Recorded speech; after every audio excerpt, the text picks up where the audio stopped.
Hello, guys. Welcome, everybody, to Purple Ace Podcast. I am your host who bleeds purple and gold, Isaac here. Vikings. They lose. They fall to 4-7. They lose their third straight game. This time to the Green Bay Packers, 23-6. And if we're being quite honest, the Vikings were lucky it was. If we're being quite honest, the Vikings are lucky that it wasn't 23-6. They are really lucky that it probably should have been 40-6 if the Packers even tried. They didn't even have to lift a finger, and yet the Vikings got dominated.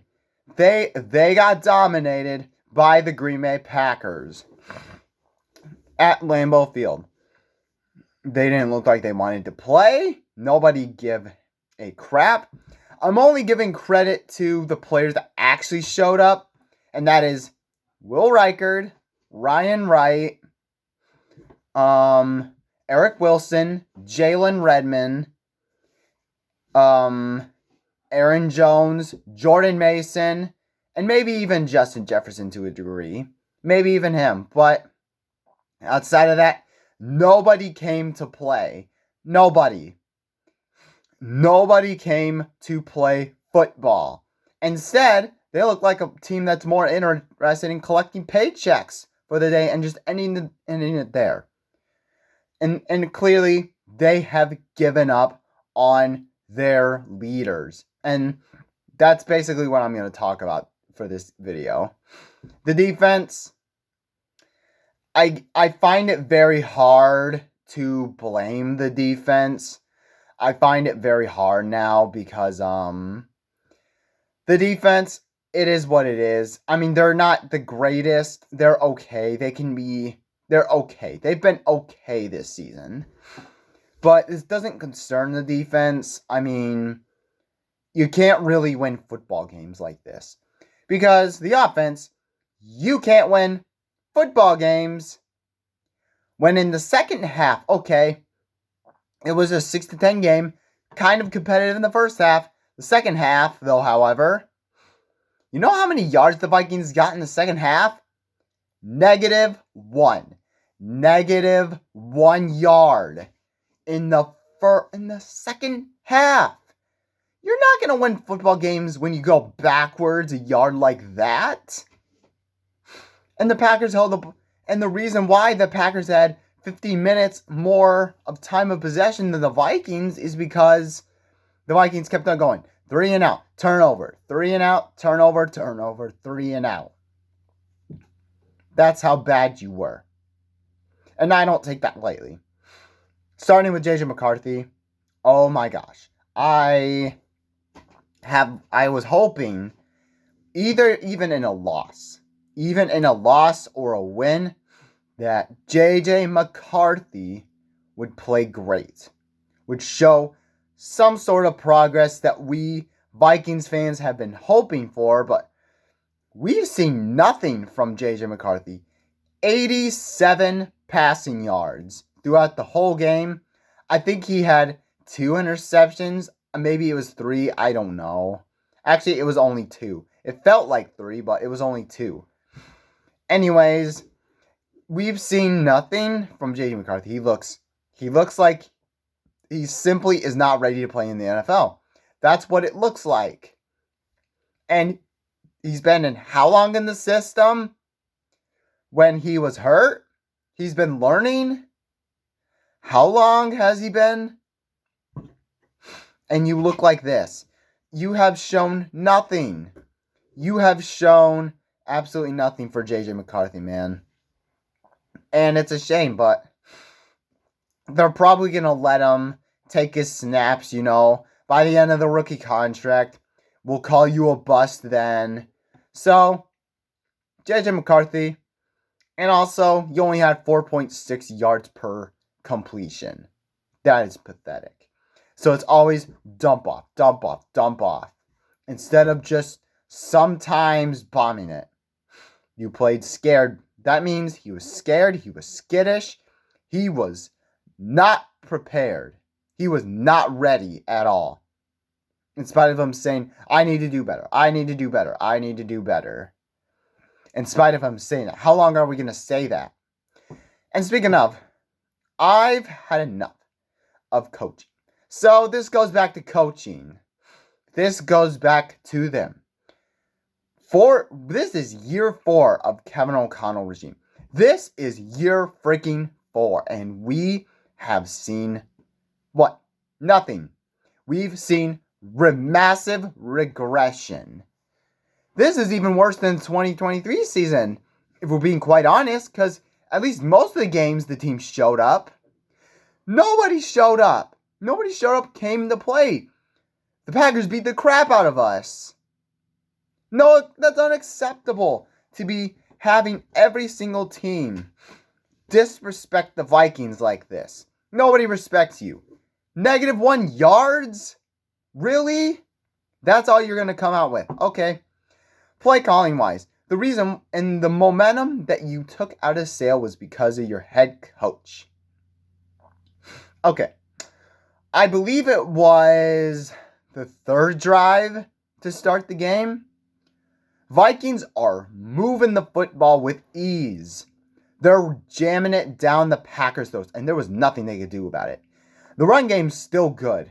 Jordan Mason and Aaron Jones, they're probably the best players on the offense. They were the best players on the offense. No, not even close. Anyways, they were jamming it down your throats time after time. What do? 3rd and 1 in the red zone. 3rd and 1. What do? You do a direct. You do a tush push. A tush push. Really? And not only do you do a tush push, you do it TJ Hawkinson? What? How many times? This has been a constant where it's 3rd and short. 3rd and short. And we've always seen Kevin O'Connell just be goofy for no reason. Have no idea what he's doing. Just pick a random play out of a hat. Out of a popcorn box, if you will. And draw it up and hopefully it works. So you did a tush push with TJ Hawkinson. That gets stuffed. And the Packers knew you were running the football on 4th and 1 when you went for it. And what happens? Turnover on downs. Packers use that to score a field goal.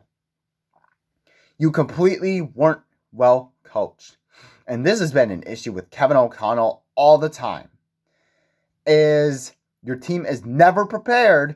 You haven't adjusted at play calling at all. You're all lip service. You use all these fancy words. But when it comes to coaching X's and O's, when it comes to coaching, what do you do? What do you do that is good? Nothing. And guess what? That play, you ruined that possession, which you should have had the lead in the halftime. You would have been up 13-10 instead of being down 6-10. And essentially, the game was over. I mean, special teams, they fumbled the football. Interception, game over. It is what it is. But you know what? It doesn't even matter right now. The Vikings are the worst team in the league. That's right. I've said it. They're the worst team in the league.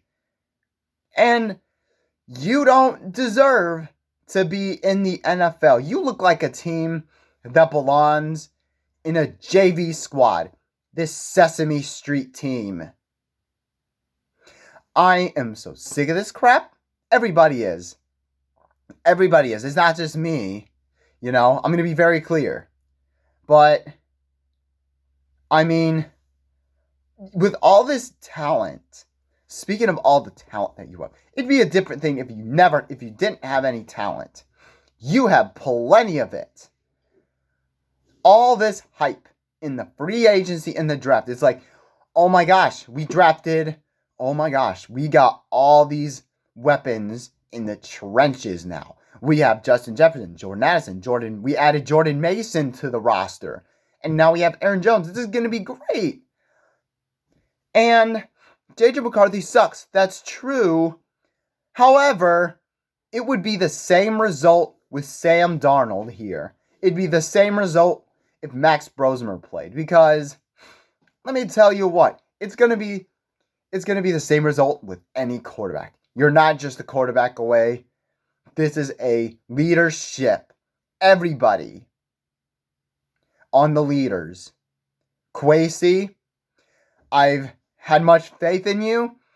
You've done nothing in the draft, man. You've done nothing. So, and Kevin O'Connell, he's all talk and no action. He does all these Prince Charming speeches and doesn't produce. You know what? No. I'm good. I'm good with what I said here. They are the worst team in the league because all this hype that everybody's been talking about. Even me, I was like, oh, this team's going to be so much better than 2024. They are going to be so much better. But as it turns out, it has been nothing but it's gone from here and then smack down the earth to the floor. This team is a joke, honestly. They have done nothing. They've done nothing. Nothing's going to convince me that this will get better. Kevin O'Connell, you're not changing definitely with your play calling. So, at the end of the season, okay, I'm going to say this one more time. If you don't give up, because I feel like Kevin O'Connell should still give up play calling. I'm going to keep on begging him to do it. But you know what? He's too prideful. You're too prideful to hold on to play calling duties and act like you know what you're doing. Because you don't. Even when you had the good seasons, 22, 24, you still sucked at play calling. You still sucked. And how many times have you made the playoffs? 0. 0 times you've made the playoffs. 2 times you entered it. 0 playoff wins. Both in the wild card, one and done. You're a joke of a head coach. You need to be fired at the end of the season, along with everybody else. Everybody. Anybody that wants to go along with Kevin O'Connell, go for it. I want to see change after the end of the season. It's sad because fans put more effort into cheering, into tuning in. Why do they do it? Because they love you. They took time out of their day, 3 hours out of their day to watch you play. And you know what you are? You are the worst team in football. You're the worst team in You're the worst team. Absolutely pathetic. So, I got nothing else much more to say. Honestly, I don't care. Fire everybody after the end of the season. I don't care who it is, as long as KOC goes down, because you have shown nothing for year 4. Nothing. So, that's the bottom line. You guys deserve better. You Vikings fans watching this, you deserve better. And that's the bottom line. Thank you guys so much for watching. Hit the like button. Hit that subscribe button if you haven't already. Skull Vikings.